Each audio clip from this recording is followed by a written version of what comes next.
How? It's done. Structural steel.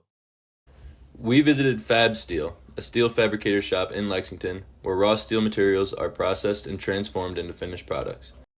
This process involves several stages from design to fabrication and finishing.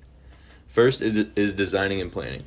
It usually starts with discussions between clients to fully understand their needs, discussions with engineers and designers to create drawings and specifications, along with selecting the appropriate materials needed for the job.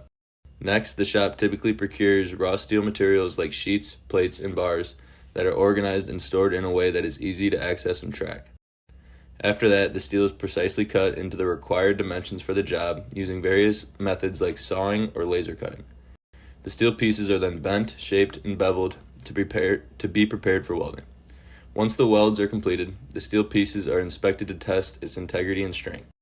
Before the steel is finally assembled, it goes through a series of finishing techniques like grinding, painting, and coating, along with more checks to make sure the clients are receiving exactly what they ordered. After a final set of inspections, the finished steel is carefully loaded onto trucks in order to be safely delivered to the client. After fabrication, the steel is ready to go on site. We visited Keeneland, where we were given a tour by Dean Builds of the progress on Keeneland's new paddock building.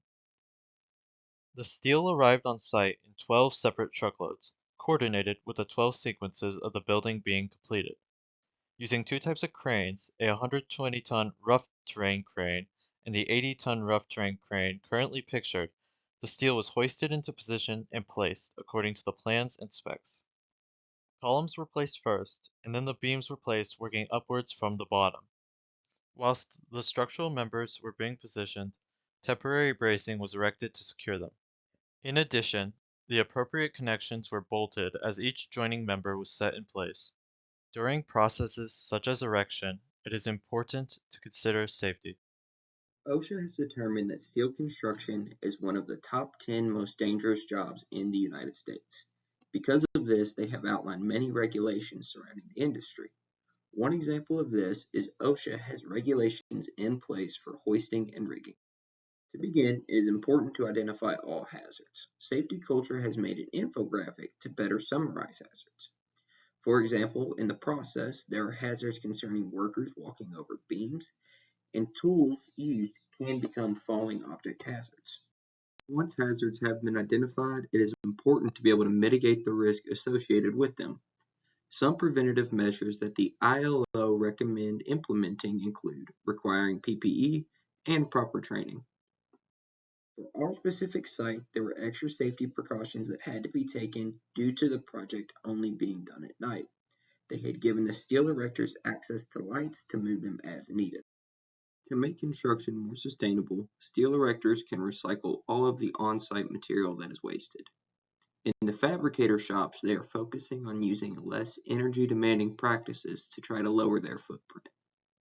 Organizations such as LEED are third-party organizations that have set out to make the sustainability guidelines and regulations that should be followed.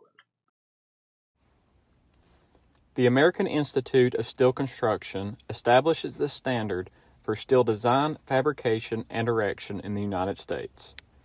These specifications are used throughout the construction process to ensure the efficiency, reliability, and safety of the steel structures. The AISC standards guide processes like bolting, welding, and member alignment, ensuring structural integrity. The AISC's Code of Standard Practice outlines roles and responsibilities, promoting smooth coordination between the engineers, fabricators, and erectors. At the Fab Steel manufacturing plant, AISC governs quality control measures, from material selection to tolerances in steel dimensions. This guarantees that fabricated components meet design specifications. Adhering to these standards not only ensures compliance, but also reduces the likelihood of delays or costly errors.